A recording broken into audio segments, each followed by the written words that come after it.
Hello student, exam গ্র্যাভিটিতে তোমাদের প্রত্যেককে স্বাগত জানাই। আমরা যে চ্যাপ্টারটা স্টার্ট করেছিলাম সেটার নাম হচ্ছে এন্ডোক্রাইন সিস্টেম বা বাংলায় যাকে বলা হয় অন্তঃক্ষরা তন্ত্র। ঠিক আছে, আজকে ক্লাস নাম্বার 24 এবং পার্ট নাম্বার 3। এই পার্ট 3তে আমরা পুরো চ্যাপ্টারটা কমপ্লিট করে ফেলবো। আগের দিনই শেষ হয়ে যেত, কারেন্টের অসুবিধা প্রবলেম হয়ে গেল বলে শেষ হলো না। তো আজকে কমপ্লিট করবো এবং লাস্টে আমরা প্রিভিয়াস ইয়ার কোশ্চেনও আলোচনা করে নেবো। ঠিক আছে, তো চলো শুরু করা যাক। দেখো, আমরা এন্ডোক্রাইন সিস্টেম মানে হচ্ছে অন্তঃক্ষরা তন্ত্র, তার মধ্যে আমরা অন্তঃক্ষরা গ্রন্থি সম্পর্কে পড়া শুরু করেছিলাম এবং অন্তঃক্ষরা গ্রন্থি থেকে যে সমস্ত হরমোনগুলো বের হয়, অতি গুরুত্বপূর্ণ হরমোন, সেগুলো নিয়ে আমরা অলরেডি অনেকগুলো গ্রন্থি নিয়ে আলোচনা করে ফেলেছি। যেমন 1 নম্বর হচ্ছে আমরা হাইপোথ্যালামাস নিয়ে আলোচনা করে ফেলেছি, 2 নম্বরে আমরা পিটুইটারি নিয়ে আলোচনা করে ফেলেছি, 3 নম্বরে হচ্ছে আমরা থাইরয়েড গ্ল্যান্ড নিয়ে আলোচনা করে ফেলেছি, 4 নম্বর হচ্ছে আমরা থাইমাস গ্ল্যান্ড নিয়ে আলোচনা করে ফেলেছি। ঠিক আছে, তো অনেকগুলো গ্ল্যান্ড অলরেডি আমরা আলোচনা করেছি এবং সেই গ্ল্যান্ড থেকে যে সমস্ত হরমোন বের হয় সেই হরমোনগুলো নিয়ে আমরা ডিটেলসে পড়ে ফেলেছি। এখনও পর্যন্ত যারা ভিডিওগুলো দেখোনি, প্লেলিস্ট বানানো আছে সম্পূর্ণ। এখনও পর্যন্ত যা ক্লাস হয়েছে পরপর সমস্ত প্লেলিস্ট অনুযায়ী তোমরা ভিডিওগুলো দেখবে, তাতে তোমাদের ক্লাসগুলো বুঝতে অনেক বেশি সুবিধা হবে। ঠিক আছে, তাহলে আজকে আমরা কোন গ্ল্যান্ড থেকে স্টার্ট করব? আজকে আমরা প্যানক্রিয়াস থেকে শুরু করব। এবার তোমরা বলবে স্যার প্যানক্রিয়াস মানে তো অগ্নাশয়, অগ্নাশয় তো স্যার মিশ্রগ্রন্থি। দেখো, অগ্নাশয় মিশ্রগ্রন্থি, অগ্নাশয় দু ধরনেরই জিনিস রিলিজ করে। আমি বলেছিলাম যে আমাদের দুটো পার্ট অ্যাকচুয়ালি, একটা বহিঃক্ষরা গ্রন্থি আর একটা অন্তঃক্ষরা গ্রন্থি। বহিঃক্ষরা গ্রন্থি থেকে কি বের হয় না এনজাইম বের হয়, উৎসেচক বের হয়। আর আমাদের অন্তঃক্ষরা গ্রন্থি থেকে কি বের হয় না শুধুমাত্র হরমোন রিলিজ হয়। তো প্যানক্রিয়েটিক জুস, যেটা আমাদের অগ্নাশয় থেকে যে জুস বেরোচ্ছিল, যে এনজাইম বেরোচ্ছিল, সেটা আমাদের খাবার পাচন করতে, খাদ্য পাচনে সাহায্য করছিল, খাদ্য পাচিত করতে সাহায্য করছিল। এটা তো না হয় বহিঃক্ষরা পার্ট গেল, ঠিক বহিঃক্ষরা গ্রন্থি গেল, কিন্তু অগ্নাশয়ের মধ্যে তো অন্তঃক্ষরা গ্রন্থিও আছে না। অন্তঃক্ষরা গ্রন্থি থেকে হরমোন রিলিজ হয়, তাহলে আমাদের তো এই পার্টটা পড়তেই হবে। যেহেতু আমরা এন্ডোক্রাইন গ্ল্যান্ড সম্বন্ধে পড়ছি, অন্তঃক্ষরা গ্রন্থি সম্পর্কে পড়ছি, তাহলে আমরা কি করবো না প্যানক্রিয়াস অগ্নাশয়ের যে অন্তঃক্ষরা গ্রন্থি সাইডটা আছে সেটা সম্পর্কে জানবো। তো চলো দেখো, হেডিংটা হলো অগ্নাশয় বা প্যানক্রিয়াস। এই ছবিটা আমরা কোথায় দেখেছি? এই ছবিটা আমরা দেখেছি আমরা যখন ডাইজেস্টিভ সিস্টেম পড়ছিলাম, তখন এই সম্পূর্ণ ছবিটা দেখেছিলাম এবং সেখানে আমরা বহিঃক্ষরা গ্রন্থি নিয়ে আলোচনা করেছিলাম। এখানে করব এন্ডোক্রাইন অন্তঃক্ষরা গ্রন্থি নিয়ে। দেখো, সর্বপ্রথম হচ্ছে এটা একটা মিশ্রগ্রন্থি, একই কথা বারবার আর বলছি না। এখান থেকে পরিপাক করা এনজাইম এবং হরমোন দুটোই নিঃসৃত হয়। কিন্তু আমি যদি শুধুমাত্র হরমোনের কথা বলি, কিসের কথা বলি? হরমোন নিঃসরণের কথা বলি, তাহলে মনে রাখবে এই অগ্নাশয়ের মধ্যে না আইলেটস অফ ল্যাঙ্গারহ্যান্স নামে একটা, দেখো আমি যাচ্ছি না, এত ডিটেলসে যাচ্ছি না। এখানে কি হয় না দু ধরনের হরমোন রিলিজ হয়। এক হচ্ছে ইনসুলিন, দুটো হরমোন রিলিজ হয়। এক হচ্ছে ইনসুলিন আর দুই হচ্ছে গ্লুকাগন। ঠিক আছে, দু ধরনের হরমোন রিলিজ হয়। কেন এই দু ধরনের হরমোন রিলিজ হয়? এর কাজ কি না রক্তে শর্করার মাত্রাটাকে নিয়ন্ত্রণ করা। আমি বাড়ানো কমানোর কথা কোনো কথা বলিনি, কিন্তু আমি বলেছি যে রক্তে শর্করার মাত্রাটাকে নিয়ন্ত্রণ করা। কে বাড়াচ্ছে কে কমাচ্ছে পরে দেখছি। এখানে যে ইনসুলিনের কথা লেখা আছে না, ইনসুলিন কি করে? ইনসুলিন কি করে না আমাদের রক্তের মধ্যে গ্লুকোজের মাত্রাটাকে ঠিক রাখে। কি করে না গ্লুকোজের মাত্রাটাকে কম রাখে। দেখো, এই প্যানক্রিয়াসের মধ্যে না দু ধরনের কোষ দেখতে পাওয়া যায়, একটা হচ্ছে আলফা কোষ, একটা হচ্ছে বিটা কোষ। ঠিক আছে, এই যে বিটা যে কোষটা আছে, এই বিটা কোষ থেকে না এই ইনসুলিন নামক হরমোনটা রিলিজ হয়। এর কাজ হচ্ছে রক্তে শর্করার পরিমাণটা কমাতে সাহায্য করে। আমি যখন দুটো হরমোনের কথা বললাম মাত্রাটাকে নিয়ন্ত্রণে রাখে। মাত্রা কখন নিয়ন্ত্রণে রাখবে? যখন কমে যাবে তখন বাড়িয়ে দেবে, আবার যখন বেড়ে যাবে তখন কমিয়ে দেবে। তো ইনসুলিনের কাজ হচ্ছে কমানো, রক্তে শর্করার মাত্রাটাকে কমানো। ঠিক আছে, কি করে কমায়? দেখো, আমরা তো সুগার নিই, কার্বোহাইড্রেট নিই। কার্বোহাইড্রেটের সরল রূপ হিসাবে কি থাকে বলো? গ্লুকোজ, মানে শর্করা। আমি মানলাম যে শর্করা, আমাদের রক্তের মধ্যে কি মিশে আছে? শর্করা। যখনই আমাদের শরীরের মধ্যে রক্তের মধ্যে, মানে মেনলি তোর ব্লাডের মধ্যে মেশে না, তো ব্লাডের মধ্যে যখনই শর্করার পরিমাণ বেশি হয়ে যাবে, তখন কি করে এই ইনসুলিন এই প্যানক্রিয়াস থেকে ইনসুলিন রিলিজ করে। এই হরমোনটা কি করে ওই গ্লুকোজটাকে, অতিরিক্ত গ্লুকোজটাকে গ্লাইকোজেন হিসাবে সঞ্চয় করে রাখে। কোথায় সঞ্চয় করে রাখে? লিভারের মধ্যে। লিভারে রাখে, অনেক সময় মাসেলে পেশির মধ্যে রাখে। ঠিক আছে, লিভারের মধ্যে কি করে না এই রক্তটাকে গ্লাইকোজেন হিসাবে, শর্করাটাকে গ্লাইকোজেন হিসাবে সঞ্চয় করে নেয়। বোঝা গেল? বোঝা গেল? মনে রাখবে, এই যে ইনসুলিন শর্করাটাকে গ্লাইকোজেন হিসাবে সঞ্চয় করছে না লিভারে, এই প্রসেসটাকে বলা হয় গ্লাইকোজেনেসিস। কি বলা হয়? গ্লাইকোজেনেসিস, এই প্রক্রিয়াটাকে বলা হয়। ঠিক আছে, এবার তোমাদেরকে আমি প্রশ্ন করছি যে বলো, যদি ইনসুলিন ঠিকঠাকভাবে রিলিজ না হয়, যদি এই অগ্নাশয় থেকে ইনসুলিন ধরো রিলিজ হলো না, বা ধরো ইনসুলিনের অভাব হলো, সেক্ষেত্রে কি হবে?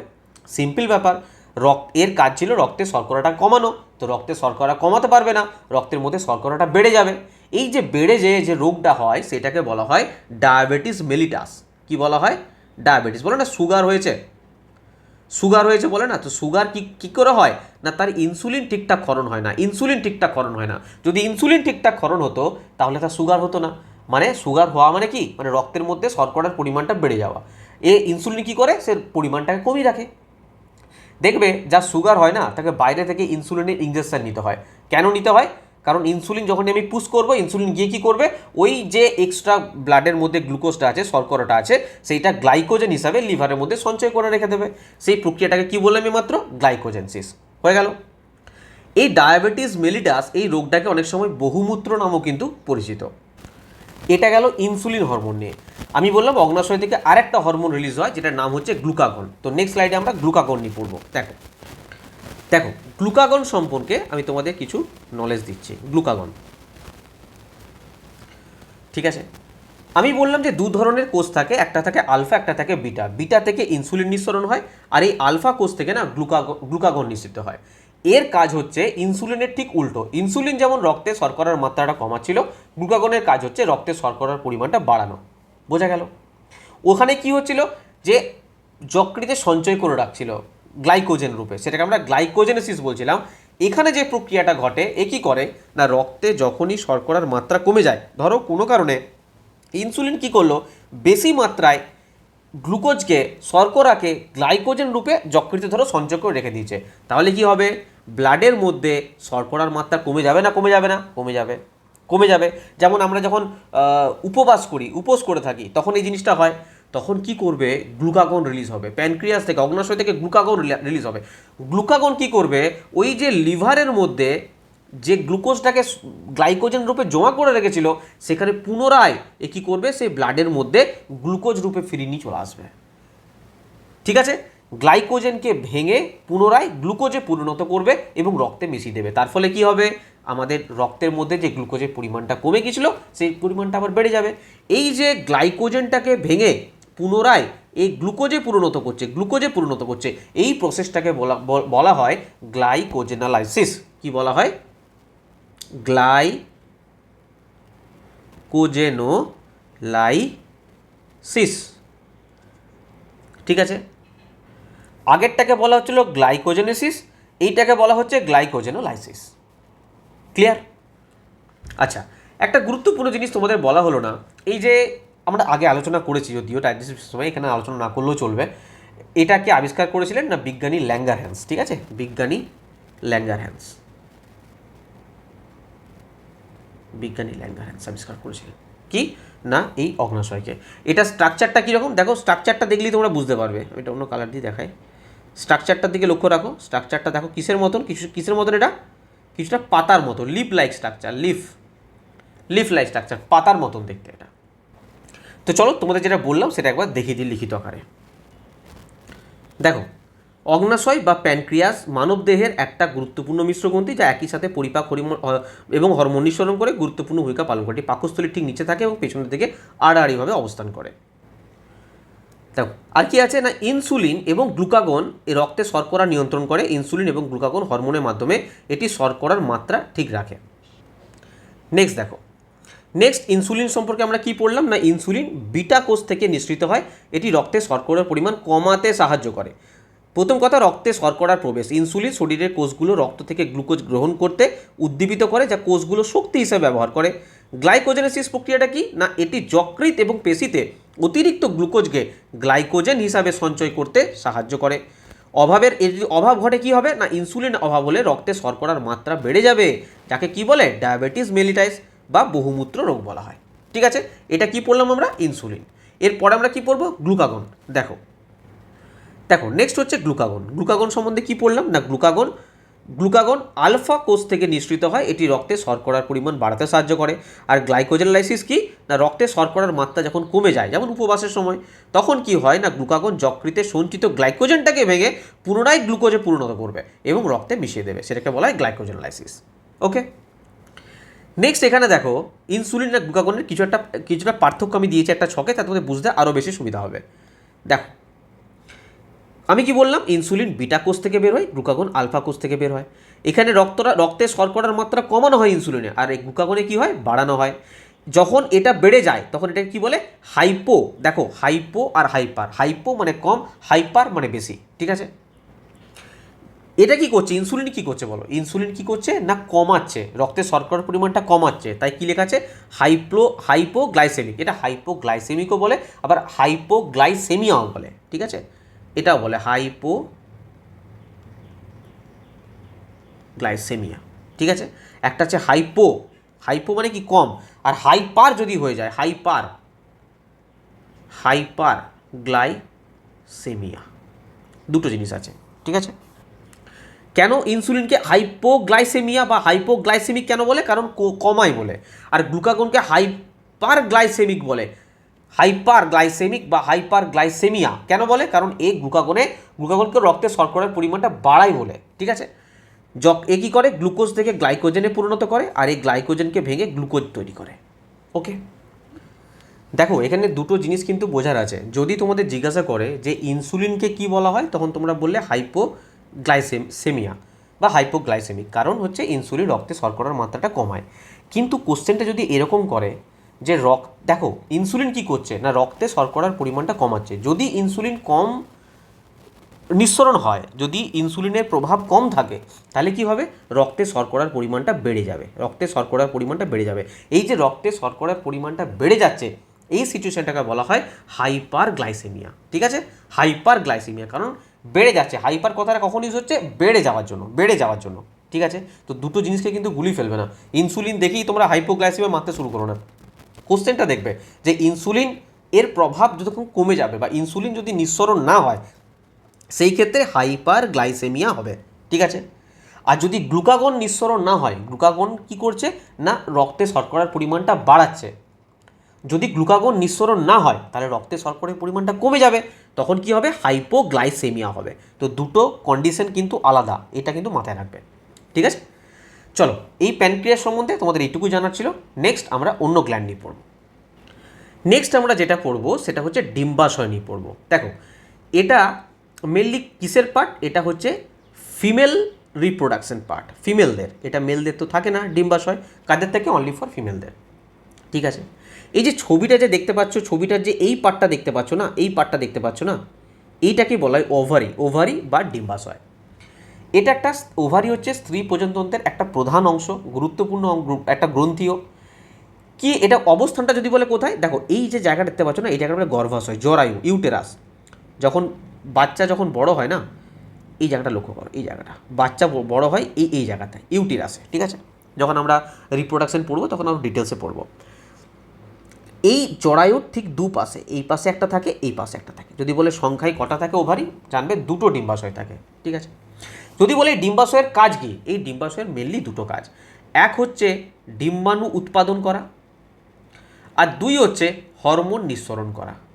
এবার তোমরা বলো আমরা এখানে কোনটা পড়বো, ডিম্বাণু উৎপাদন করা, এটা তো রিপ্রোডাকশন জায়গায় চলে যাচ্ছে। যখন আমরা রিপ্রোডাকশন পড়বো তখন এই ডিম্বাণু কী করে উৎপাদন করে, কী করে হয় না হয়, ডিটেলসে জানবো। এখানে আমরা কি পড়বো, হরমোন যে নিঃসরণ করছে, হরমোন নিঃসরণ করা। তাহলে কি আমরা দেখতে পাচ্ছি, ডিম্বাশয় কিন্তু ওয়ান টাইপের মিশ্র গ্রন্থি, কিন্তু এক তো দু ধরনের কাজ করছে, এক তো ডিম্বাণু উৎপন্ন করছে, আবার এদিকে হরমোনও নিঃসরণ করছে। বোঝা গেল, আমরা এখানে পড়বো হরমোন নিঃসরণ। ওকে, এই ডিম্বাশয় থেকে মেনলি দু ধরনের হরমোন নিঃসরণ হয়, ঠিক আছে, মেনলি দু ধরনের। এক নম্বর হরমোন কি নিঃসরণ হয়, একটা হচ্ছে ইস্ট্রোজেন, আর দু নম্বর মনে রাখবে প্রোজেস্টেরন। এই দুটো হরমোন রিলিজ হয়। এই দুটো হরমোনের কাজ কি, দেখো মেল বডিতে যে হরমোন রিলিজ হয় সেটা সম্পূর্ণ আলাদা, এর পরের এতেই আছে, পরের স্লাইডেই পড়বো।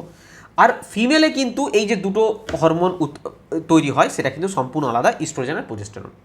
মেনলি কাজ হচ্ছে শারীরিক গঠন নারীদের যে মহিলাদের মেয়েদের আর কি গার্লসদের ফিমেলদের যে শারীরিক গঠন এবং প্রজনন ক্ষমতা মেনলি এই দুটো হরমোন নিয়ন্ত্রণ করে।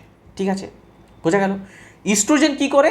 ইস্ট্রোজেন হচ্ছে মেয়েদের যে সেকেন্ডারি কি বলবো সেক্সুয়াল ক্যারেক্টারিস্টিক মানে যৌন যে বৈশিষ্ট্যগুলো সেইগুলো বৃদ্ধিতে সাহায্য করে আমাদের এই ইস্ট্রোজেন। স্যার যৌন বৈশিষ্ট্য মানে কি?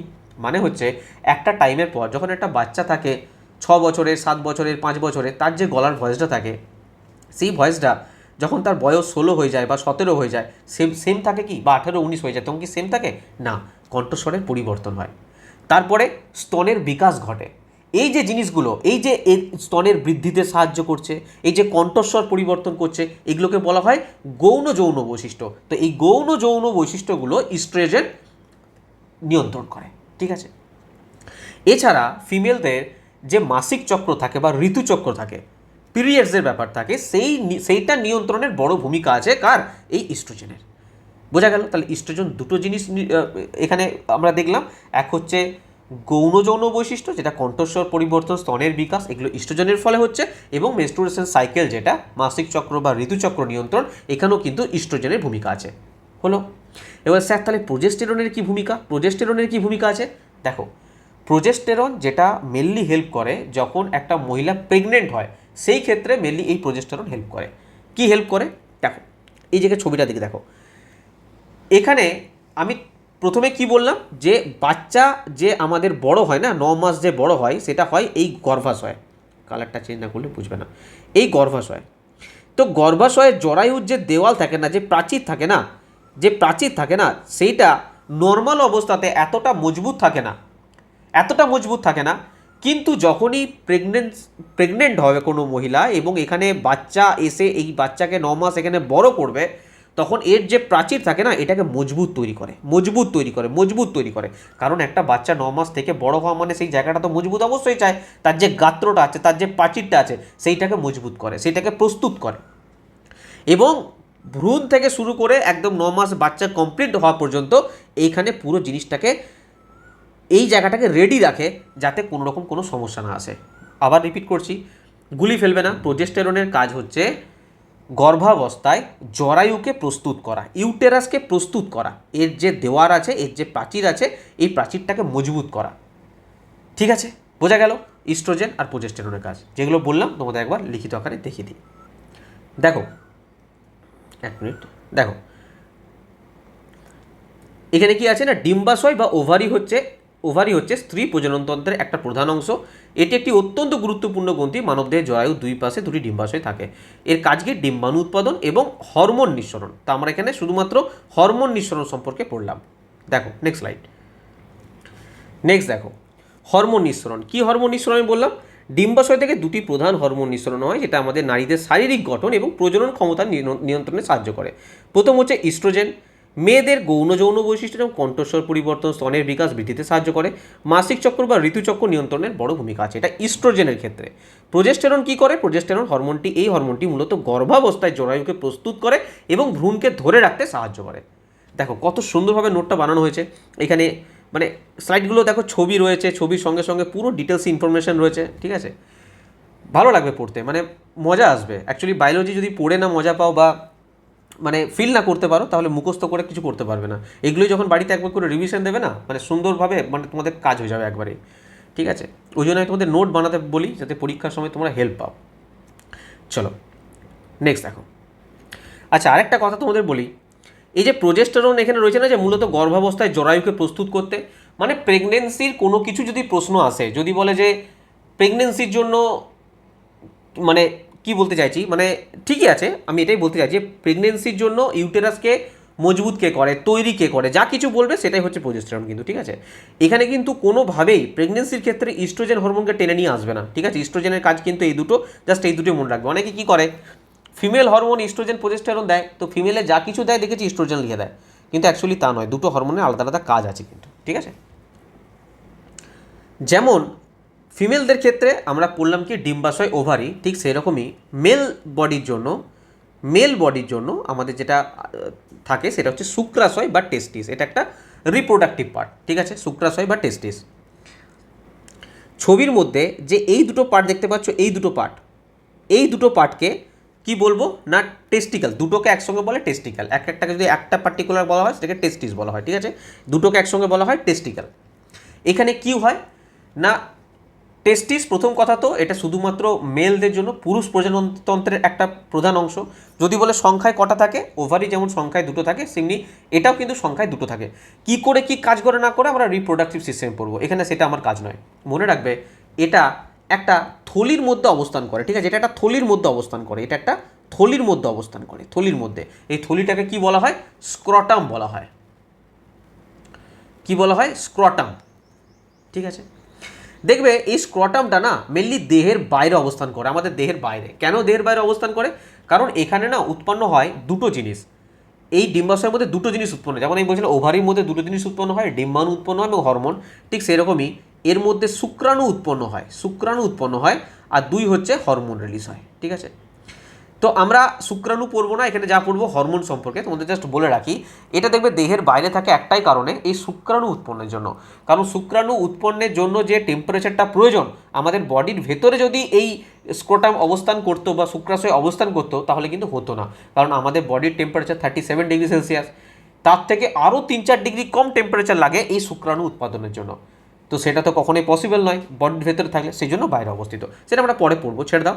এখানে আমরা যেটা পড়বো হরমোন রিলিজ কী কী করে। দেখো এখানে মনে রাখবে একটাই প্রধান হরমোন রিলিজ করে, প্রধান একটা হরমোন রিলিজ করে যার নাম হচ্ছে টেস্টোস্টেরন। ঠিক আছে, টেস্টোস্টেরনের কাজ কি, মেল বডিতে পুরুষদের কি করে না জননাঙ্গের বৃদ্ধিতে সাহায্য করে। এছাড়া যেমন আমি বলছিলাম যে ইস্ট্রোজেন একটা মহিলার কণ্ঠস্বরকে চেঞ্জ করে একটা টাইমের পরে, ঠিক সেরকমই যেমন আমাদের, দেখো আমি প্রথম মানে একটা পয়েন্ট নিয়ে আলোচনা, আমি তোমাদের লিস্ট দেখাই, লিস্ট নিয়ে আলোচনা করি, তা তোমাদের বুঝতে অনেক বেশি সুবিধা হবে। দেখো নেক্সট স্লাইড দেখো আমরা এগুলো অলরেডি পড়ে ফেললাম যে শুক্রাশয় টেস্টিস হচ্ছে পুরুষ প্রজননের প্রধান অংশ। এটি একটি গুরুত্বপূর্ণ গ্রন্থি, এটি দেহের বাইরে স্ক্রোটাম নামক বন্ডতুলির ভেতরে অবস্থান করে। ডিম্বাশয়ের মতো শুক্রাশয়ের দুটি প্রধান কাজ, একটা হচ্ছে শুক্রাণু উৎপাদন, একটা হচ্ছে হরমোন নিঃসরণ। এবার এই যে হরমোন নিঃসরণ করে টেস্টোস্টেরন, তার যে কাজ সেটা আমি একটা লিস্ট আকারে নিয়ে এসেছি, সেটা তোমাদের দেখায়। দেখো টেস্টোস্টেরনের মেনলি কাজ আমি যদি ওভারভিউ তোমাদেরকে দিই, আমাদের মুখে যে দাড়ি গোপ আসে, আমাদের মুখে শরীরের যে লোম থাকে, সেটা কার ফলে হয়, টেস্টোস্টেরনের ফলে হয়। আমাদের যে জননাঙ্গের বৃদ্ধি ঘটে একটা টাইমের পর, যে লিঙ্গের বৃদ্ধি ঘটে, এটা কি কেন হয়, এটা টেস্টোস্টেরনের জন্য হয়। দেখবে আমাদের যে মেল বডি আর ফিমেল বডির মধ্যে না কিছু পার্থক্য দেখতে পাবে। আমাদের যে একটু মানে শরীরের যে চওড়া ভাব বা হাট্টা কাট্টা ভাব বা এ ভাব, এটা কিসের জন্য হয়, টেস্টোস্টেরনের জন্য হয়, ঠিক আছে। তারপর দেখবে বয়স সন্ধিকালে একটা টাইমের পর 12 বছর 14 বছর 15 বছর পর দেখবে আমাদের ভয়েস চেঞ্জ হয়। কেন ভয়েস চেঞ্জ হয়, কিসের জন্য হয়, এই টেস্টোস্টেরনের জন্য হয়। তো এই যে জিনিসগুলো আছে, এই জিনিসগুলোর মানে আমাদের ওয়েটের পরিবর্তন হয়, ঠিক আছে, পেশির ভর বাড়তে থাকে, হাড়ের ঘনত্ব বাড়তে থাকে, ঠিক আছে, এগুলো কেন হয়, সমস্ত কিছু টেস্টোস্টেরনের জন্য দায়ী, ঠিক আছে। তো সেটাই আমি তোমাদের নেক্সট স্লাইডে আলোচনা করব। দেখো দেখো শুক্রাশয় থেকে নিশ্চিত প্রধান হরমোন হচ্ছে টেস্টোস্টেরন। টেস্টোস্টেরনের প্রধান কাজ হচ্ছে প্রথম কথা জননাঙ্গের বৃদ্ধি, ভ্রূণ অবস্থায় এবং বয়স সন্ধিকালে পুরুষ প্রজননতন্ত্রে যেমন শুক্রাশয় ও লিঙ্গ স্বাভাবিকভাবে বৃদ্ধিতে সাহায্য করে প্রথম। দুই হচ্ছে শুক্রাণু উৎপাদন, শুক্রাশয়ে শুক্রাণু তৈরির প্রক্রিয়াকে সরাসরি নিয়ন্ত্রণ এবং উদ্দীপিত করে, ঠিক আছে। মুখে দাড়ি গোপ এবং শরীরে লোম গজাতে সাহায্য করে। বয়স সন্ধিকালে স্বরযন্ত্র ল্যারিংস বড় করার মাধ্যমে কণ্ঠস্বর গম্ভীর করে তোলে। শরীরে প্রোটিন সংশ্লেষণ বাড়িয়ে পেশির ভর মানে মাসল মাস বৃদ্ধি করে এবং হাড়ের ঘনত্ব বাড়িয়ে হাড়কে মজবুত করে। ত্বকের গঠন, ত্বকের যে সেবেসিয়াস গ্রন্থি আছে তেল নিঃসরণ বাড়িয়ে দেয়, ত্বককে তৈলাক্ত করে। অনেক সময় দেখবে মুখে ব্রণ আসে, যখন দেখবে 16 বছর বয়স 17 বছর বয়স মুখে ব্রণ আসতে, কারণ কি, তার টেস্টোস্টেরন কি করে না সেবেসিয়াস, আমাদের ত্বকের মধ্যে যে সেবেসিয়াস গ্রন্থি আছে না, সেখান থেকে তেল নিঃসরণ বাড়িয়ে দেয়। দেখবে অয়েলি ফেস থাকে, সেখানে দেখবে ব্রণ সৃষ্টি হয়, ঠিক আছে, এসব টেস্টোস্টেরনই দায়ী এর জন্য। তারপরে মেজাজ নিয়ন্ত্রণ, আত্মবিশ্বাস বাড়াতে, মনোযোগ বৃদ্ধিতে, মেজাজ স্থিতিশীল রাখতে ভূমিকা গ্রহণ করে। তারপরে যৌন ইচ্ছা বাড়ে, এটি স্বাভাবিক যৌন আকাঙ্ক্ষা বা লিবিডো বজায় রাখার জন্য প্রধান হরমোন। তো এই কাজগুলো কিন্তু আমাদের টেস্টোস্টেরনের প্রধান কাজ, ঠিক আছে। এখানে আমাদের যত গ্রন্থি ছিল, যা কিছু এন্ডোক্রাইন সিস্টেম আমাদের পড়ার ছিল, সমস্ত গ্রন্থি এখানে কমপ্লিট হলো। এরপর আমরা যেটা জানবো, যে আমরা অলরেডি পড়েছি, তাও একবার রিভিশন দেওয়ার জন্য তোমাদের জন্য একটা লিস্ট বানিয়ে এনেছি, যে আমাদের যে হরমোনজনিত যে কিছু রোগ আছে তার একটা তালিকা, একটা লিস্টের মাধ্যমে আমরা টোটালটা জেনে নেবো। দেখো নেক্সট স্লাইড দেখো তোমরা এগুলো জানো অলরেডি, আমি তাও একবার আমি রিপিট করে দিই। যদি বলি ইনসুলিনের কথা, বলো কম নিঃসরণের ফলে কী হয়? আমি তোমাদের বলেছি ডায়াবেটিস মেলিটাস হয়, মানে কি রক্তে শর্করার পরিমাণটা বেড়ে যায়। বলেছি থাইরক্সিনের কথা, কম নিঃসরণ যদি হয় কী হয়? হাইপোথাইরয়েডিজম হয়, ওজন বৃদ্ধি হয়, ক্লান্তি, শিশুদের ক্ষেত্রে ক্রিটিনিজম হয়ে যায়। থাইরক্সিন হরমোন এটা তো কম নিঃসরণে, আর বেশি নিঃসরণ হলে কী হয়? হাইপার থাইরয়েড, একটা হাইপার থাইরয়েডিজম, এখানে ওজন কমে যায়, হৃদস্পন্দন বৃদ্ধি পায়। গ্রোথ হরমোন যদি খুব বেশি নিঃসরণ হয় তাহলে কী হয়ে যাবে? গ্রেট খালির মতন হয়ে যাবে, অতিকাত্ত হয়ে যাবে, জাইনেটিজম হয়ে যাবে, অস্বাভাবিক উচ্চতা বৃদ্ধি হয়ে যাবে। যদি গ্রোথ হরমোন কম ক্ষরণ হয় কী হবে? বামনত্ব হয়ে যাবে, ঠিক আছে, বেশি বৃদ্ধি হবে না, শারীরিক বৃদ্ধি ব্যাহত হবে। যদি কর্টিসল হরমোন বেশি নিঃসরণ হয় কী হবে? কুসিং সিনড্রোম হয়ে যাবে, রক্তচাপ বেড়ে যাবে, পেশি দুর্বলতা, মেদ বৃদ্ধি এগুলো হবে। যদি কর্টিসল কম নিঃসরণ হয় তাহলে অ্যাডিনেশন ডিজিজ হয়ে যাবে, অ্যাডিসান্স ডিজিজ মানে কি ত্বকের রঙটা তামাটে টাইপের হয়ে যায়, ওজন কমে যায়, ঠিক আছে। যদি থাইরক্সিন কিসের অভাবে হয় বলেছি? থাইরক্সিনের সঙ্গে আয়োডিন জড়িত আছে, আমরা পড়াবার সময়তে আলোচনা করেছি। আয়োডিনের অভাবে কী হয় না? গয়টার রোগ হয়, ঘ্যাঙ্গা রোগ বলে, গলগণ্ড বলে, গয়টার বলে। থাইরয়েড গ্রন্থি ফুলে যায়, গলাটা মোটা হয়ে যায়, সেটাকে কি বলি আমরা? গয়টার রোগ বা গলগণ্ড রোগ, ঠিক আছে। এই জিনিসগুলো মনে রাখবে, হরমোন জড়িত যদি প্রধান রোগগুলো থেকে কোনো প্রশ্ন দেয় এর ভেতরেই থাকবে। এরপর একটা জিনিস তোমাদেরকে, মানে এখানে তো চ্যাপ্টার হয়ে গেল পুরো কমপ্লিট, ঠিক আছে। এরপর আমরা প্রিভিয়াস ইয়ার কোশ্চেন করবো। তার আগে তোমাদেরকে আমি কিছু কোশ্চেন করবো, সেই কোশ্চেনগুলো তোমরা অনেস্টলি অ্যান্সার দেবে, ঠিক আছে। তারপর তো আমি অ্যান্সার দিয়ে দেবো। চলো নেক্সট স্লাইড দেখো। আমি যেগুলো পড়েছি তার মধ্যে থেকে তোমাদের জিজ্ঞাসা করব। আমি যদি তোমাদের বলি যে মাস্টার গ্ল্যান্ড কাকে বলে, প্রভুগ্রন্থি কাকে বলে, তোমরা কি অ্যান্সার দেবে বলো? কি অ্যান্সার দেবে বলো? অনেস্টলি অ্যান্সার দাও। পিটুইটারি গ্ল্যান্ডকে বলবো। যদি বলি যে মাস্টার অফ মাস্টার গ্ল্যান্ড বা সুপার মাস্টার গ্ল্যান্ড, বা বলতে পারি মাস্টার অফ মাস্টার গ্ল্যান্ড, কাকে বলবো বলো? কাকে বলবো? হাইপোথ্যালামাসকে বলবো, সর্বোচ্চ প্রভুগ্রন্থি। যদি বলি সব থেকে বড় আমাদের অন্তঃক্ষরা গ্রন্থির নাম বলো, লার্জেস্ট এন্ডোক্রাইন গ্ল্যান্ড, সব থেকে বড় লার্জেস্ট এন্ডোক্রাইন গ্ল্যান্ড, কী নাম বলো? সব থেকে বড় অন্তঃক্ষরা গ্রন্থির নাম কি? মনে রাখবে থাইরয়েড গ্ল্যান্ড আমাদের সব থেকে বড় অন্তঃক্ষরা গ্রন্থি, ঠিক আছে। যদি বলে সব থেকে স্মলেস্ট এন্ডোক্রাইন গ্ল্যান্ডের নাম বলতে বলে, কি বলবে? এটা তোমাদেরকে আমি বলেছিলাম, বলো পিনিয়াল গ্রন্থি। কি গ্রন্থি? পিনিয়াল গ্ল্যান্ড, পিনিয়াল গ্রন্থি, ঠিক আছে। যদি বলা হয় যে বাটারফ্লাই শেপে, প্রজাপতি শেপ, বাটারফ্লাই বা এইচ শেপ একে আছে, কি নাম বলবে বলো? আমরা বাটারফ্লাই শেপে কোথায় পেয়েছিলাম? গলার মধ্যে একটা গ্ল্যান্ড পেয়েছিলাম না? সেটার নাম কি? থাইরয়েড গ্রন্থি। কি গ্রন্থি? থাইরয়েড গ্ল্যান্ড, ঠিক আছে। আমরা আর কি পড়েছি বলো? যদি বলে এজ বাড়ার সঙ্গে সঙ্গে, বয়স বাড়ার সঙ্গে সঙ্গে কোন গ্রন্থি ধীরে ধীরে ছোট হতে থাকে? কোন গ্রন্থি বলো? থাইমাস গ্রন্থি। কোন গ্রন্থি? থাইমাস গ্রন্থি। বয়স হওয়ার সঙ্গে সঙ্গে আস্তে আস্তে ছোট হতে থাকে আমাদের, সেই জন্য আমাদের বডি ইমিউনি সিস্টেমও কমতে থাকে। যদি বলে যে থার্মো রেগুলেটরি গ্ল্যান্ড, মানে আমাদের বডির টেম্পারেচার নিয়ন্ত্রণ করার গ্ল্যান্ড কে আছে? কি নাম জানি আমরা? হাইপোথ্যালামাস। এগুলো সব আমরা পড়েছি, ঠিক আছে। যদি বলা হয় যে থার্ড আই, তৃতীয় চক্ষু, থার্ড আই আমাদের হিউম্যানের থার্ড আই কোন গ্রন্থিকে বলা হয়? মনে রাখবে পিনিয়াল গ্ল্যান্ড সম্পর্কে দুটো জিনিস জেনে রাখো।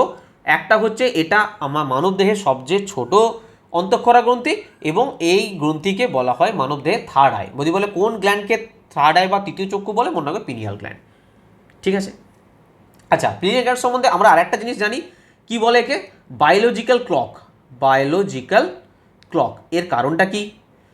এর কারণটা কি? আমি কি বলেছিলাম না, পিনিয়াল গ্ল্যান্ড আমাদের স্লিপিং সাইকেলটাকে নিয়ন্ত্রণ রাখে, কারণ এটা যখন অন্ধকার হয় তখন নিঃসরণ হয়, রাত্রেবেলা যখন আমরা লাইট অফ করে শুয়ে পড়ি, লাইট অফ মানে পিনিয়াল গ্রন্থি থেকে সে তার হরমোন নিঃসরণ করবে, হরমোন নিঃসরণ করলে আমাদের ঘুম পাবে, আবার সকালবেলা যখন সূর্যের আলো ফুটবে আমরা ঘুম থেকে উঠে পড়বো। তো এই জন্য একে কী বলা হয়? বায়োলজিক্যাল ক্লক বলা হয়, আমাদের বডির বায়োলজিক্যাল ক্লক, ঠিক আছে। ব্যাস, মোটামুটি এই পার্টগুলো জেনে রাখো।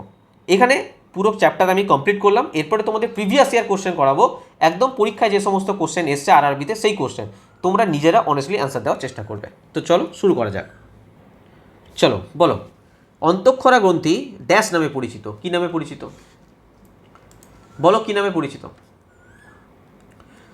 অন্তঃক্ষরা গ্রন্থি, পিটুইটারি গ্রন্থি, থাইরয়েড গ্রন্থি, লিভার গ্রন্থি, নালী কী নামে পরিচিত? আরে অন্তঃক্ষরা গ্রন্থির মধ্যে সবই পড়ছে, পিটুইটারিও পড়ছে, থাইরয়েডও পড়ছে, লিভার তো পড়ছে না, লিভার তো আলাদা হয়ে গেল, বহিঃক্ষরা গ্রন্থি হয়ে গেল।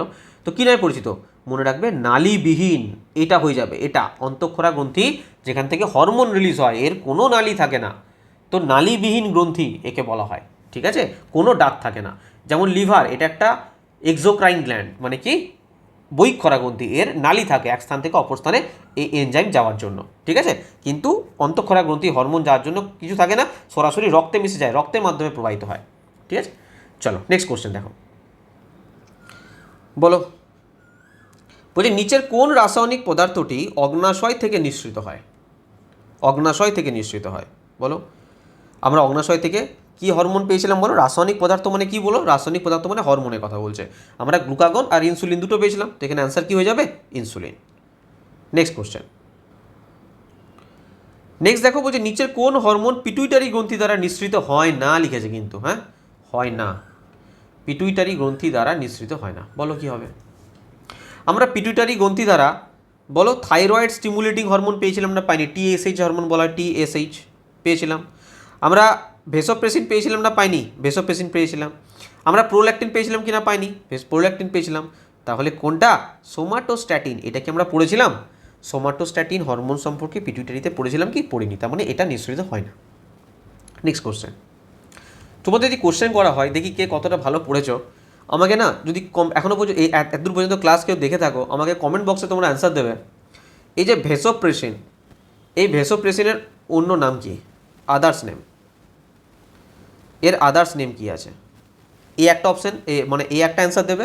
2 নম্বর আনসার দেবে, এই যে ভেসোপ্রেসিন বলেছে, এই ভেসোপ্রেসিন পিটুইটারি তো দুটো পার্ট, অগ্র পিটুইটারি, পশ্চাৎ পিটুইটারি, তো কোন পার্ট থেকে এটা রিলিজ হয়? কোন পার্ট থেকে এটা রিলিজ হয়? আমাকে দুটো প্রশ্নের উত্তর দেবে। আবার রিপিট করছি, ভেসোপ্রেসিনের আর একটা নাম আছে, সেই নামটা কি, এবং এটা পিটুইটারি কোন অংশ থেকে নিঃসৃত হয়? এই দুটো অ্যান্সার আমাকে কমেন্ট বক্সে দিও তোমরা। চলো, মানবদেহের হাইপোথ্যালামাস গ্রন্থি কোথায় থাকে? বলো, বলো কোথায় থাকে হাইপোথ্যালামাস গ্রন্থি? আমি তোমাদের বলেছিলাম যে আমাদের মস্তিষ্কে 3টে গ্রন্থি থাকে, হাইপোথ্যালামাস থাকে, পিনিয়াল থাকে, পিটুইটারি থাকে। তো এটা কোথায় অবস্থিত? মস্তিষ্কে। দেখো, যা পড়িছি সেখান থেকে কোশ্চেন পাচ্ছ, কোশ্চেন ফাঁসছে কিনা সেটা লক্ষ্য করো তোমরা। ঠিক আছে, এটা পড়াচ্ছি, তোমরা কমেন্টে ফিজিক্স পড়ান, কেমিস্ট্রি পড়ান, আরে সব হবে, কিন্তু যেটা যখন পড়াচ্ছি একটু ফোকাস করে পড়ো। ঠিক আছে, নাহলে এটা থেকে কোশ্চেন আসবে না, এটা তোমরা করতে পারবে না, তো এদিকে ফোকাস রাখবে। ঠিক আছে, চলো বলো, মানবদেহের ড্যাশ গ্রন্থি যা উৎসেচক এবং হরমোন দুটোই নিঃসরণ করে? উৎসেচক এবং হরমোন, তাকে আমরা কি বলবো? বলো, মিশ্রগ্রন্থি বলবো। সেরকম মিশ্রগ্রন্থি কে আছে? অগ্নাশয়, অগ্নাশয়। এই পরিপাক গ্রন্থি ফন্থি কেটে দাও, অগ্নাশয়, প্যানক্রিয়াস যেটাকে বলা হয়। নেক্সট কোশ্চেন, বলছে নিম্নলিখিত হরমোনগুলির মধ্যে কোনটি থাইরয়েড গ্রন্থি দ্বারা নিঃসৃত হয় না? বলো, প্রথম কথা বলো, থাইরয়েড গ্রন্থি থেকে কী কী হরমোন নিঃসৃত হয়? কী কী হরমোন বলেছিলাম একবার রিপিট করো। T4 বলেছিলাম, যেটাকে আমরা কি বলি? থাইরক্সিন। থাইরক্সিন এটা তো রিলিজ হয় T4। T3 কি বলেছিলাম? Triiodothyronine, triiodothyronine. তো ট্রাইআয়োডোথাইরোনিন এটাও নিঃসৃত হয়, এটাকে আমরা কি বলি? T3 বলি। আর একটা বলেছিলাম ক্যালসিটোনিন, একটা বলেছিলাম ক্যালসিটোনিন। তো এই 3টে তো নিঃসরণ হয়, কোনটা নিঃসরণ হয় না? থাইমোসিন, থাইমোসিন এটা নিঃসরণ হয় না। ঠিক আছে, আচ্ছা যদি বলি থাইমোসিন কোন গ্রন্থি থেকে নিঃসৃত হয়? কি জানি আমরা? থাইমাস গ্রন্থি। থাইমাস গ্রন্থি থেকে দুটো হরমোন রিলিজ হয়, একটা থাইমোসিন, একটা থাইমোপোয়েটিন। ঠিক আছে, চলো নেক্সট কোশ্চেন। চলো, আমি বলেছিলাম না পুরো নাম থেকে কোশ্চেন আসছে। ADH এর পুরো নাম কি? কি নাম? Anti diuretic hormone. A is the right answer, anti diuretic hormone. বলছে বয়স সন্ধিকালে ছেলেদের চেহারার পরিবর্তন নিয়ে আসে কে? ছেলেদের চেহারার কথা বলেছে, ছেলেদের কি হরমোন রিলিজ হয় বলো? টেস্টোস্টেরন। তো C is the right answer. Next question, বলছে ইস্ট্রোজেন স্ত্রীলোকে ড্যাশের পরিণত ডিম্বথলি থেকে নিঃসৃত হয়? বলো, কোন ডিম্বথলি থেকে নিঃসৃত হয়? না, ডিম্বাশয়ের। স্ত্রীলোকে যে ডিম্বাশয় থাকে সে ডিম্বাশয়ে পরিণত ডিম্বথলি থেকে নিঃসৃত হয়। বলছে থাইরক্সিন নামক হরমোন সংশ্লেষের জন্য ড্যাশ অপরিহার্য উপাদান? বলো বলো বলো, পড়িছি কিনা মনে করে দেখো। থাইরক্সিন, থাইরক্সিন যেন কী দরকার? বলো, আয়োডিন দরকার, আয়োডিন। যদি আয়োডিন না থাকে কী হয়ে যাবে, থাইরয়েডটা ফুলে যাবে, সেটাকে আমরা গয়টার বা গলগণ্ড বলছি, ঠিক আছে। নেক্সট দেখো, আচ্ছা এখানে বলো তো থাইরক্সিন যে হরমোনটা এটা মেনলি কিসে সাহায্য করে বলেছিলাম, আমাদের বিপাক ক্রিয়াতে নিয়ন্ত্রণ করে। আমাদের থাইরয়েড গ্রন্থিটা আমাদের মেটাবলিজমের সঙ্গে যুক্ত আছে, আমাদের মেটাবলিজমটাকে নিয়ন্ত্রণ করে, ঠিক আছে। বলছে টেস্টোস্টেরন একটি পুরুষ হরমোন, এটি কোথায় সংশ্লেষিত হয় বলো, কোথায় সংশ্লেষিত হয়? কিন্তু এখানে তো ইংলিশ নাম দিয়েছে, এটা টেস্টিস শুক্রাশয়, ঠিক আছে, এটা কেটে দাও, শুক্রাশয় হয়ে যাবে, এটা শুক্রাশয় বাংলাটা দিয়ে দিলাম, ঠিক আছে, এই অপশানটা ভুল আছে, শুক্রাশয়। মানব দেহে ইনসুলিনের কাজ কি বলো, মানব দেহে ইনসুলিনের কাজ কি? ইনসুলিন কি করেছিল, আমাদের গ্লুকোজের পরিমাণটাকে নিয়ন্ত্রণ রেখেছে। অ্যাকচুয়ালি নিয়ন্ত্রণ বলতে অন্য জিনিস বোঝায়, অ্যাকচুয়ালি ইনসুলিন কি করেছিল, আমাদের গ্লুকোজ যেটা রক্তে এক্সট্রা ছিল এটা কমাতে সাহায্য করেছে। ইনসুলিন আমাদের গ্লুকোজের মাত্রাটাকে কমাতে সাহায্য করেছে, ঠিক আছে। চলো নেক্সট কোশ্চেন, বলছে কোন হরমোন শরীরে গ্লুকোজকে কমে যাওয়া থেকে রক্ষা করে গ্লুকাগন। কমাতে সাহায্য করে ইনসুলিন, কমে যাওয়া থেকে আবার বাড়াতে সাহায্য, যাতে না কমে যায় ওখান থেকে রক্ষা করে গ্লুকাগন, ঠিক আছে। নেক্সট কোশ্চেন, বলছে গ্রোথ হরমোন কোন গ্রন্থি দ্বারা নিঃসৃত হয় বলো। এখানে দেখো কি দিয়েছে, গ্রন্থি পোস্টেরিয়ার লোব, পূর্ববর্তী, পোস্টেরিয়ার মানে কি পশ্চাৎ পিটুইটারি, আর পূর্ববর্তী মানে কি অগ্র পিটুইটারি। এটা বলছে অগ্র পিটুইটারি, এটা বলছে পশ্চাৎ পিটুইটারি। হ্যাঁ, তো পিটুইটারির পশ্চাৎ অংশ থেকে না অগ্র থেকে না থাইরয়েড গ্রন্থি থেকে অংশ থেকে কোথা থেকে বের হয় গ্রোথ হরমোন? আমরা কি জানি যে অগ্র পিটুইটারি থেকে এই গ্রোথ হরমোন রিলিজ হয়, এটা অ্যান্সার হয়ে গেল, ঠিক আছে। এবার তোমাদের এই প্রশ্ন করছি, তোমরা আমাকে অ্যান্সার দাও যে অগ্র পিটুইটারি থেকে আর কী কী হরমোন রিলিজ হয়, কী কী রিলিজ হয় বলো। সোমাটোট্রপিক হরমোন, এসটিএইচ, যেটাকে আমরা গ্রোথ হরমোন বলছি, গ্রোথ হরমোনের অপর নাম সোমাটোট্রপিক হরমোন। টিএসএইচ, যেটাকে বলছি থাইরয়েড স্টিমুলেটিং হরমোন। এসিটিএইচ, যেটাকে বলছি অ্যাডিনো কর্টিকোট্রপিক হরমোন। এফএসএইচ, যেটাকে বলছি ফলিকল স্টিমুলেটিং হরমোন। এলএইচ, এটাকে বলছি আমরা কি লিউটিনাইজিং হরমোন। আর একটা হচ্ছে পিআরএল, যেটাকে আমরা বলছি প্রোল্যাকটিন। এই সমস্তগুলোই অগ্র পিটুইটারি থেকে রিলিজ হয়, অগ্র পিটুইটারি থেকে। আর পশ্চাৎ পিটুইটারি থেকে দুটো হয়, একটা অ্যান্টিডাইউরেটিক হরমোন আর একটা হচ্ছে অক্সিটোসিন, ঠিক আছে। চলো নেক্সট কোশ্চেন। এবার দেখো, যারা প্রথম থেকে ক্লাসটা করেনি, এর আগে দুটো ক্লাস দেখেনি, তারা বলবে স্যার কি বলে চলে যাচ্ছে, কিছুই বুঝতে পারছি না। তো তার জন্য দুটো ক্লাস করতে হবে। এই যা কিছু বলেছি একদম লিস্ট আকারে সুন্দরভাবে ছক করে টেবিল করে তোমাদের কিন্তু অলরেডি দেখানো আছে, ঠিক আছে। আমি এমনি বলছি না, তোমাদের তো এখন আমি রিভিশন করছি বলতে পারো, ঠিক আছে, সব বলা আছে। বলছে অ্যাড্রিনাল গ্রন্থি কী নিঃসরণ করে বলো। অ্যাড্রিনাল গ্রন্থি থেকে কী কী নিঃসরণ হয় বলো। অ্যাড্রিনালের দুটো পার্ট ছিল না, কর্টেক্স আর মেডালা। তো কর্টেক্স থেকে তিনটে হরমোন রিলিজ হচ্ছিল, ঠিক আছে। কী কী ছিল, কর্টিসল ছিল, অ্যালডোস্টেরন ছিল, আর একটা হরমোন ছিল। আর মেডালা থেকে দুটো হরমোন ছিল, অ্যাড্রিনালিন ছিল, নর অ্যাড্রিনালিন ছিল। আরেকবার মনে করিয়ে দিচ্ছি, আমাদের কর্টেক্স যে পার্টটা ছিল, সেই কর্টেক্স পার্ট থেকে অ্যাড্রিনালিনের দুটো পার্ট ছিল, একটা বাইরের পার্ট একটা ভিতরের পার্ট। কর্টেক্স পার্টটা থেকে তিনটে হরমোন ছিল, একটা ছিল কি বলো কর্টিসল, 2 নম্বরে ছিল কি অ্যান্ড্রোজেন, আর 3 নম্বরে কি ছিল বলো অ্যালডোস্টেরন।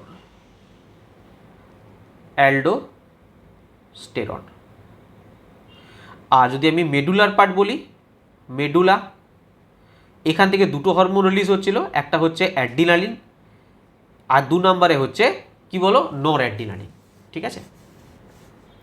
আচ্ছা একটা কথা বলি, এই যে অ্যাড্রিনালিন যেটা ছিল না, অ্যাড্রিনালিন, এই অ্যাড্রিনালিনের একটা যদি আরেকটা অপর নাম আছে, সেটা হচ্ছে এপিনোফেরিন। তো যদি এপিনোফেরিন দিয়ে দেয় ঘাবড়ে যেও না, এপিনোফেরিন হচ্ছে অ্যাড্রিনালিনের নাম। আর যেমন বলছি আমি নর অ্যাড্রিনালিন, এই নর অ্যাড্রিনালিনের অপর নাম আছে, এই এপিনোফেরিনেরই আগে নর যোগ করে দাও, নর এপিনোফেরিন এটা নাম আছে, ঠিক আছে। তো নর এপিনোফেরিন মানে নর অ্যাড্রিনালিন, আর এপিনোফ্রিন এটা মানে হচ্ছে অ্যাড্রিনালিন, ঠিক আছে। তো মেডুলা থেকে এই দুটো হরমোন রিলিজ হয়। তো দেখো বলছে অ্যাড্রিনালিন বলতে কী হরমোন নিঃসরণ হয় বলো, কী হরমোন, কর্টিসল হরমোন। যদি বলি কর্টিসল হরমোনের কাজ কি, কি বলবে না, আমাদের মানসিক চাপ, এটাকে বলে স্ট্রেস হরমোন বলে, স্ট্রেস যদি আমাদের স্ট্রেস কোনো কারণে হয়, আমরা ধরো অনেক মাসের পর মাস স্ট্রেসে ভুগছি, তো স্ট্রেস কমাতে সাহায্য করে আমাদের কর্টিসল হরমোন, ঠিক আছে। চলো নেক্সট কোশ্চেন। বলছে থাইরয়েড গ্রন্থি শরীরের কোন অংশে অবস্থিত বলো। থাইরয়েড আমরা সবাই জানি কোথায় অবস্থিত, বুকে অবস্থিত। থাইরয়েড গ্রন্থি আমাদের বুকে মেনলি আমাদের সরি থাইরয়েড গ্রন্থি বুকে তো থাইমাস, গলাতে অবস্থিত। মানে আমাদের যে ট্রাকিয়াটা আছে না, শ্বাসনালী আছে, তার উপরে এবং ল্যারিংস ভয়েস বক্সের ঠিক নিচে, ঠিক আছে, আমাদের গলাতে অবস্থিত। এক্সট্রিমলি সরি, বুকে তো থাইমাস হয়ে গেল। নেক্সট কোশ্চেন বলছে বামনতার জন্য, মানুষের মধ্যে বামনতা কখন হয়? বামনতা বলো, যখন আমাদের গ্রোথ হরমোন রিলিজ কম হয়। আর গ্রোথ হরমোন রিলিজ কখন কম হয়, মানে গ্রোথ হরমোনটা কোথা থেকে নিঃসৃত হয় না, পিটুইটারি থেকে। তো পিটুইটারি এর জন্য দায়ী, ঠিক আছে। নেক্সট কোশ্চেন বলছে কোন গ্রন্থি শুধুমাত্র বয়স সন্ধি পর্যন্ত সক্রিয় থাকে? আমি কি বলেছিলাম, ধীরে ধীরে ধীরে ধীরে ধীরে ধীরে আস্তে আস্তে ছোট হতে থাকে, আমাদের ইমিউনিটি সিস্টেম কমতে থাকে। তো বয়স সন্ধি পর্যন্ত পুরো অ্যাক্টিভ থাকে থাইমাস, তারপরে আস্তে আস্তে কমতে থাকে, ঠিক আছে। নেক্সট কোশ্চেন দেখো, গুরুত্বপূর্ণ প্রশ্ন, এই হরমোনগুলির মধ্যে কোনটি জরায়ুর সংকোচন ও জরায়ুর প্রসারণকে উদ্দীপিত করে? আমি তোমাদের বলেছিলাম না, নর্মাল ডেলিভারি, সিজার ডেলিভারি, সেক্ষেত্রে আমি কোন হরমোনের কথা বলেছিলাম বলো, যে আমাদের জরায়ুর সংকোচনে সাহায্য করছে? কোন হরমোন? অক্সিটোসিন আমাদের আরেকটা জিনিস সাহায্য করে, এক তো প্রসবের সময় জরায়ু সংকোচনে সাহায্য করছে, আর দুগ্ধ নিঃসরণে সাহায্য করে, ঠিক আছে। দেখো, যেগুলো পড়িয়েছি তার মধ্যে থেকে তোমরা আরামসে দেখো, আমি যখন কোনো কিছু পড়াচ্ছি তার মধ্যে থেকে তোমরা কোশ্চেন করতে পারছো কি পারছো না, তার উপর ডিপেন্ড করছে আমি তোমাদের কেমন পড়াচ্ছি, ঠিক আছে। তোমাদের শুধু ভালো লাগলে হবে না, তোমরা এটা সব প্রিভিয়াস ইয়ার কোশ্চেন, তো প্রিভিয়াস ইয়ার কোশ্চেন তোমরা অ্যাটেম্প করলে তোমরা কমন পাচ্ছ কিনা, বা করতে পারছো কিনা, বা সেই জিনিসটার সম্বন্ধে আইডিয়া ধারণা পাচ্ছ কিনা, তখন বুঝতে পারবে না এই টিচার ভালো পড়ায় বা খারাপ পড়ায়, বা তোমাদের কতটা নলেজ তোমরা পাচ্ছ, ঠিক আছে। তো ওই জন্য বলছি কোনো দিকে কোনো ফোকাস করবে না, যেগুলো পড়াচ্ছি বারবার বলছি সেই জিনিসগুলোকে রিভিশন করতে থাকো তোমরা, ঠিক আছে। চলো নেক্সট কোশ্চেন দেখো, নিচের কোন হরমোন সন্তান প্রসবের পর দুধ উৎপাদনকে উদ্দীপিত করে? দেখো, দুটো আলাদা জিনিস, দুগ্ধ নিঃসরণে সাহায্য করছে আর আফটার প্রেগনেন্সি দুধ উৎপাদনে সাহায্য করছে। দুধ উৎপাদনে সাহায্য করে কি আমাদের বলো? প্রোল্যাকটিন, ঠিক আছে। আর আমি তোমাদের একটা জিনিস বলেছিলাম, মনে করে দেখো, এই যে অক্সিটোসিন এটা তো অ্যাকচুয়ালি পশ্চাৎ পিটুইটারি থেকে, মানে অ্যাকচুয়ালি হাইপোথ্যালামাস এটা তৈরি করছে, এবং পশ্চাৎ পিটুইটারিতে এসে এটা সঞ্চিত থাকছে এবং সময় মতো বেরোচ্ছে, ঠিক আছে। আর প্রোল্যাকটিনটা এটা পিটুইটারি গ্রন্থি, মানে অগ্র পিটুইটারি থেকে এটা নিঃসৃত হচ্ছে। প্রোল্যাকটিনের কাজ হচ্ছে দুগ্ধ উৎপাদন, মানে উদ্দীপিত করা, প্রোল্যাকটিনের কাজ, ঠিক আছে। আচ্ছা, প্রোল্যাকটিন দুগ্ধ উৎপাদনে সাহায্য করছে এবং স্তনগ্রন্থির বিকাশের ক্ষেত্রেও যদি বলে, সেক্ষেত্রেও কিন্তু প্রোল্যাকটিন হবে, ঠিক আছে। চলো নেক্সট কোশ্চেন বলছে ইস্ট্রোজেনের মৌলিক কাজ কি? আজকেই পড়েছি, বলো ইস্ট্রোজেনের মৌলিক কাজ কি? মেনস্ট্রুয়াল যে সার্কেল থাকে, ঋতুচক্র যেটা থাকে, সেটাকে নিয়ন্ত্রণ করা, ঠিক আছে। আর এছাড়া আরেকটা কাজ বলেছিলাম, যে মেয়েদের যে কণ্ঠস্বর পরিবর্তন হয়, মেয়েদের একটা বয়সের পর যে তার দেখাতে কিছু পরিবর্তন আসে, এগুলো সবই হচ্ছে কিন্তু ইস্ট্রোজেনের কাজ, ঠিক আছে। দুটো হরমোন রিলিজ হয়, ইস্ট্রোজেন আর প্রোজেস্টেরন, আজকে আলোচনা করেছি, ঠিক আছে, আর রিপিট করছি না আজকে। চলো নেক্সট কোশ্চেন, যখন কেউ খুব রাগান্বিত বা বিব্রত চিন্তিত থাকে, তখন কোন হরমোন শরীরে চাপের সাথে মানিয়ে নিতে সাহায্য করে? বলো কোন হরমোন? Adrenaline hormone. এটা আমাদের শরীরে চাপের সাথে মানিয়ে নিতে সাহায্য করে। এবং অ্যাড্রিনালিন হরমোনকে কি বলা হয় সেই জন্য? জরুরিকালীন হরমোন বা আপদকালীন হরমোন, ঠিক আছে। চলো, এখানে আমাদের পুরো চ্যাপ্টারটা হয়ে গেল কমপ্লিট, ঠিক আছে। এবার তোমরা এই চ্যাপ্টারটাকে সুন্দরভাবে নোট বানিয়ে সুন্দরভাবে বারবার রিভিশন করতে থাকবে, এবং প্রিভিয়াস ইয়ার কোশ্চেন দিলাম। এবং যারা আমাদের ব্যাচে আছো, এই চ্যাপ্টার রিলেটেড তোমরা মক টেস্ট পেয়ে যাবে, এবং মক টেস্টে কত রেজাল্ট করছো, কত স্কোর করছো, এবং তার কমপ্লিট অ্যানালাইসিস ডিটেলসে করবে, তখন দেখবে। তারপর এছাড়া আমাদের গ্রুপ ডি যে কোশ্চেনগুলো চলছে, তার মধ্যেও তোমরা এই সমস্ত কোশ্চেন পাবে। এরপর আর কোনো কিছু করারই তোমাদের প্রয়োজন পড়বে না, ঠিক আছে। আর তোমাদের জানিয়ে রাখি, যদি আমাদের ব্যাচে কেউ যুক্ত হতে চাও, মাত্র 399 টাকা প্রাইস আছে। এই ব্যাচে তোমাদের ফিজিক্স, কেমিস্ট্রি, বায়োলজি পুরো কমপ্লিট থিওরি এনসিআরটি বেস করে, নতুন এনসিআরটি বেস করে তোমাদের কমপ্লিট করানো হবে। এছাড়া আমাদের নতুন যে এই রিসেন্ট যে 2025-26 গ্রুপ ডির 101টা শিফট হয়েছে, তার কমপ্লিট সলিউশন পুরো বাংলা ভাষাতে তোমাদের A to Z একটা কোশ্চেন ধরে ডিটেলস আলোচনা আমি করছি। চ্যাপ্টার ওয়াইজ মক টেস্ট এবং তার ফুল অ্যানালাইসিস এবং printable PDF A to Z এখানে প্রোভাইড করা হয়। চাইলে তোমরা ব্যাচটা নিতে পারো।